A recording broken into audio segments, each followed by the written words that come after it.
Selamat datang di Animedia. Video ini adalah lanjutan dari yang ini, dan akan menceritakan section 3 saja, karena satu saja sudah lumayan panjang. Tapi alasan sebenarnya sih, karena capek. Biar gak kelamaan, mari kita menjelajah ke salah satu dunia Fate series. 許されよ許されよ我の罪を許されよ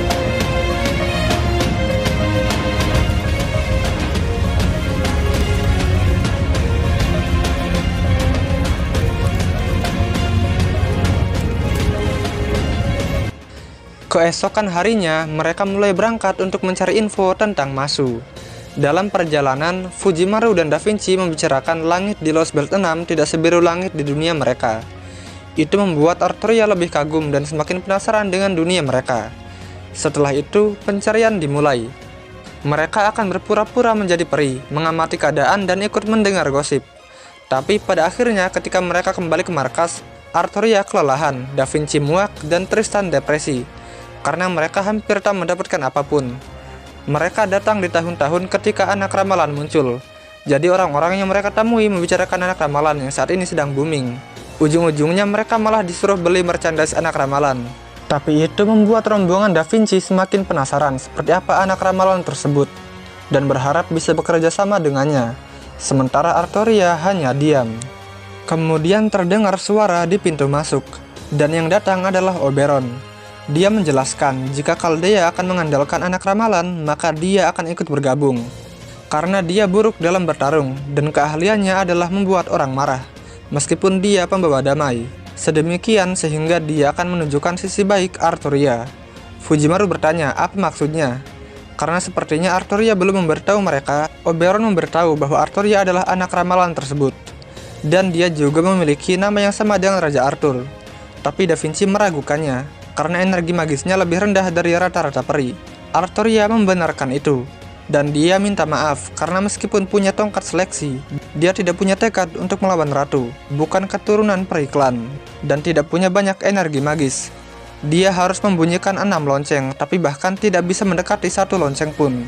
Ketika terakhir kali dia ke Salisbury, dia ditolak oleh kepala klan angin, padahal masih ada di depan pintu masuk, dan di tempat lain pun ditolak juga. Da Vinci paham situasinya. Peri dapat mengetahui energi magis seseorang dengan sekali pandang. Jadi jika Arturia mengaku dia anak ramalan, dia pasti akan ditertawakan. Tapi Oberon mengatakan dia bisa membuat mereka bertemu dengan kepala klan angin, yaitu Aurora. Selanjutnya mereka sampai dan masuk ke tempat menara lonceng Salisbury berada, Katedral Tonelico, dan ada peri yang menyambut mereka. Oberon dipersilakan masuk, tapi tidak dengan yang lainnya. Karena ini adalah tempat suci, tempat Morgan dimahkotai 2000 tahun yang lalu. Dia kemudian memanggil pengawal untuk menangkap mereka. Oberon juga tak terkecuali, karena banyak surat protes dari para pedagang, bahwa Oberon harus segera membayar hutangnya. Dan terungkap nama peri wanita itu bernama Coral. Akhirnya dengan terpaksa pengawal itu bertarung melawan tim Chaldea. Sementara Oberon hanya menjadi penyemangat di belakang. Setelah itu, Coral mengerti bahwa Fujimaru bukan manusia biasa, dan Aurora menyukai hal yang tidak biasa. Mereka akhirnya diizinkan masuk. Aurora bertanya, Oberon membawa cerita apa kali ini? Karena Oberon sangat berpengetahuan, jadi dia menantikannya. Oberon menjelaskan kedatangannya adalah untuk meminta 2 hal, dan itu adalah rahasia mereka. Setelah Aurora menyuruh Coral pergi, dia memperkenalkan diri secara formal. Dia adalah Aurora, pemimpin klan angin, sekaligus penguasa Salisbury, dan menanyakan apa yang mereka minta. Fujimaru berkata mereka kesulitan mencari seseorang. Aurora terkejut karena ada manusia yang bicara dengannya dengan begitu bebas, dan menanyakan namanya. Oberon menasihati Aurora agar mengatasi kebiasaannya untuk melindungi setiap manusia lemah.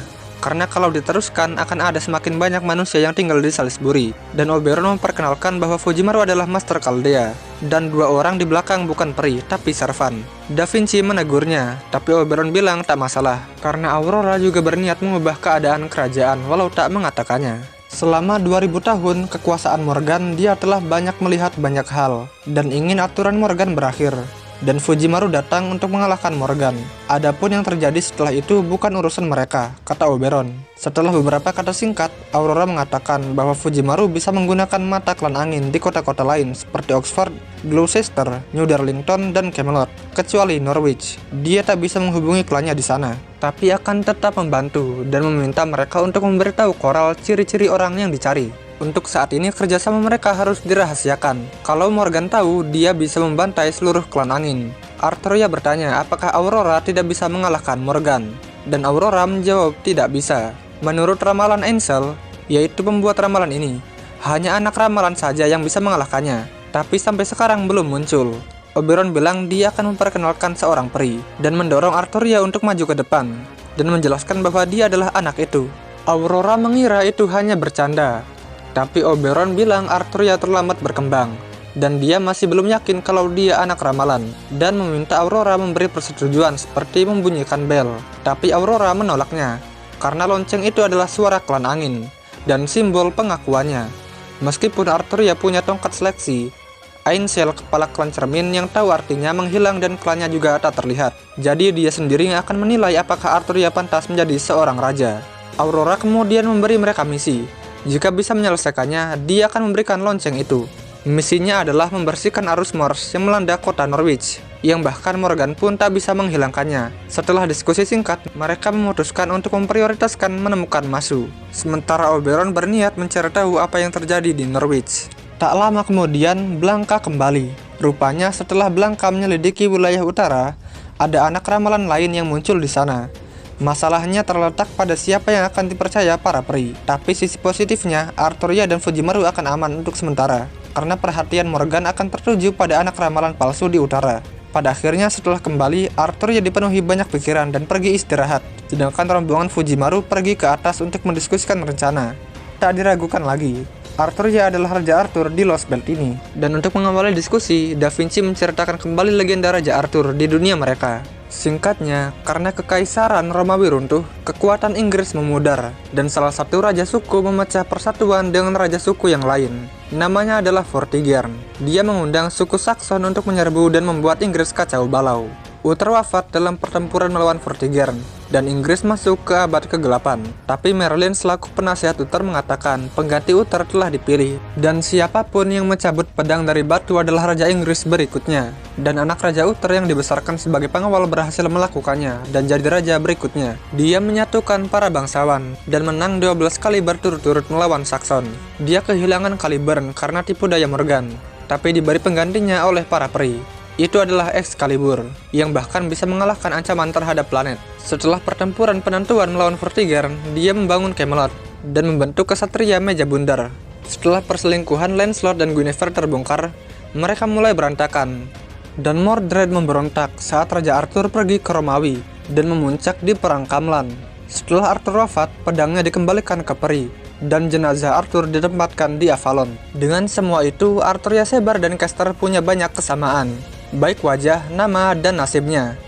Tristan berkata, tapi Raja Arthur menyelamatkan Inggris di abad ke-5, dan sekarang 2017. Meski begitu, Da Vinci pernah mendengar bahwa anak ramalan adalah reinkarnasi dari Tonelico, seorang peri yang menyelamatkan Inggris dari bencana berkali-kali. Jika ada penyelamat di masa lalu, maka penyelamat di kerajaan peri adalah sebuah sistem yang aktif ketika ada bencana besar. Dan karena lawannya adalah Morgan, itu semakin menjelaskan kenapa Arturia dipanggil di zaman ini. Karena itu, konfrontasi dengan Morgan tidak bisa dihindari. Tapi mereka harus merahasiakan keadaan Chaldea, dan tidak memberitahu Arturia bahwa mereka telah menghancurkan 5 Lost Belt. Karena ada sesuatu yang salah di Lost Belt ini, meski tak tahu apa itu. Jadi untuk sekarang mereka akan menyelamatkan Inggris, dan mencegahnya runtuh. Dan ketika selesai, mereka bisa berpisah dengan Arturia dengan wajah tersenyum. Besoknya, setelah mereka makan tepung gandum, mereka mengobrol singkat dengan tukang kedai. Singkatnya, hidup bersama antara peri dan manusia bukanlah hal yang buruk, karena manusia bisa membuat hal yang tidak bisa dilakukan oleh peri yang hanya mencoba meniru budaya manusia. Tukang kedai itu juga mengatakan, sejak ada Da Vinci, hidupnya lebih menyenangkan. Akhirnya, dia mengatakan bahwa mereka dapat pesan dari Oberon, yang menyuruh mereka datang ke ladang Salisbury untuk studi sosial. Tapi mereka malah terlibat pertarungan untuk mengusir hama. Mereka melakukan percakapan singkat tentang cara kerja orang-orang sawah, serta wabah Morse di selatan, dan hanya peri kuat yang bisa meninggalkan kota. Ketika itu datang, hanya peri yang memasuki Camelot yang bisa bertahan. Dan jika Norwich sudah kena, yang berikutnya adalah Salisbury. Tapi Aurora mengatakan dia tidak akan ke Camelot jika orang-orangnya di Salisbury tidak diizinkan masuk. Itu membuat Morgan marah dan melarangnya memasuki Camelot. Dan itulah masalahnya. Kenapa Ratu tidak mengizinkan semua orang memasuki Camelot di tengah banyak bencana? Tapi mereka tetap tak bisa menentang Ratu, karena berhadapan dengan pasukan ratu bahkan lebih buruk dari bencana. Ratu juga punya 3 ksatria kuat, yaitu Gawain, Lancelot, dan Tristan. Mereka semua terkejut dan berakhir dengan rapat dadakan. Topiknya adalah 3 ksatria peri yang melayani Morgan. Da Vinci bertanya apakah Arthurian tahu sesuatu. Singkatnya, mereka adalah peri yang diberi nama dari dunia alternatif oleh Morgan. Energi magis mereka terbesar kedua di bawah Morgan dan tidak bisa dilukai oleh Morse. Mereka juga punya nama lain, yaitu Knight of Round Table. Arthurian mengira itu hanya meja bunter biasa dan heran dengan rombongan Da Vinci yang sangat tertarik dengan itu. Tanpa pilihan lain, Da Vinci memberitahu Arthurian bahwa pernah ada Morgan di dunia mereka yang berasal dari abad ke-5 dan ada orang yang mengalahkannya dan menyelamatkan Inggris. Dia adalah Arthurian Pendragon. Nama yang sama denganku, kata Arthurian. Da Vinci melanjutkan, di dunia mereka pernah ada seorang raja yang dihormati banyak ksatria dan dipilih oleh pedang seleksi, serta dilatih oleh penyihir Merlin. Dia punya banyak bawahan, dan yang paling terkenal adalah ksatria meja bundar, dan Tristan adalah salah satu anggotanya. Jadi dari sudut pandang mereka, meja bundar peri adalah pahlawan keadilan yang melayani diktator jahat. Da Vinci bertanya apakah Arthurian paham, tapi Arthurian hanya bengong.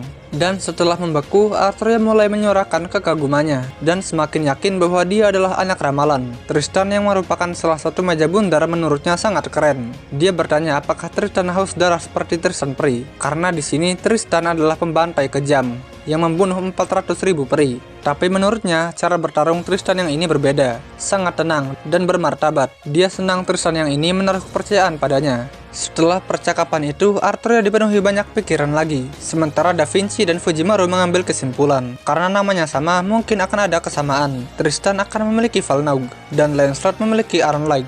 Begitulah spekulasinya. Tristan melanjutkan percakapan dengan Arthurian di kamar lain untuk membahas lebih dalam tentang Raja Arthur yang membuat Castoria kagum pada dirinya yang versi Saber. Setelah mereka laporan dengan tukang kedai yang bernama Mike tentang 3 quest Oberon dan minum jus, Fujimaru disuruh ke kamar karena ada yang menunggunya.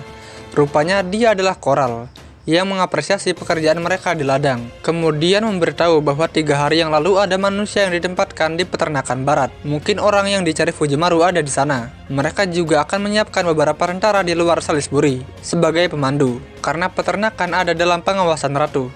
Rombongan Fujimaru dan Castoria pun berangkat dan menemui tentara itu. Setelah sampai di peternakan, tentara itu mengatakan mereka hanya bertugas mengantar dan sisanya adalah tugas mereka. Dan kalau tertangkap, jangan sebut Salisbury atau Aurora dalam bahaya. Setelah itu, Arthurian melakukan analisis dan mengatakan mereka bisa menyusup tanpa ketahuan. Fujimaru mengapresiasinya, tapi dia bilang itu hanya sihir yang diajarkan Merlin. Tristan yang mendengar itu merasa nostalgia. Pada akhirnya ketika mereka memulai operasi, mereka harus bertarung karena ketahuan. Da Vinci menyuruh Fujimaru mencari peri yang mengendalikan familiar yang menyerang mereka. Dan setelah ketemu, serangan Tristan membuatnya terungkap. Namanya adalah Gran, salah satu ksatria Camelot. Dan mereka terlibat pertarungan lagi. Dan setelah menang, Tristan berkata dia mungkin ksatria biasa karena tak ada yang bernama Gran di meja bundar. Tapi karena masih ada 3 ksatria lagi, mereka berniat mundur. Tapi setelah itu ada keributan antara tentara pemberontak dan pasukan Morgan yang tersisa.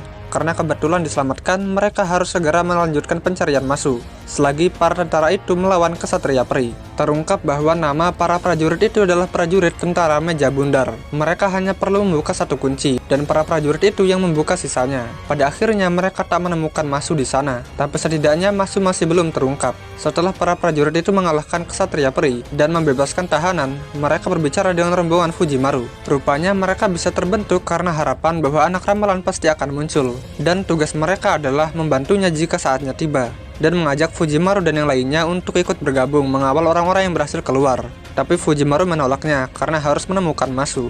Tak lama kemudian ada seorang ksatria peri wanita yang tiba dan membantai para prajurit meja bundar.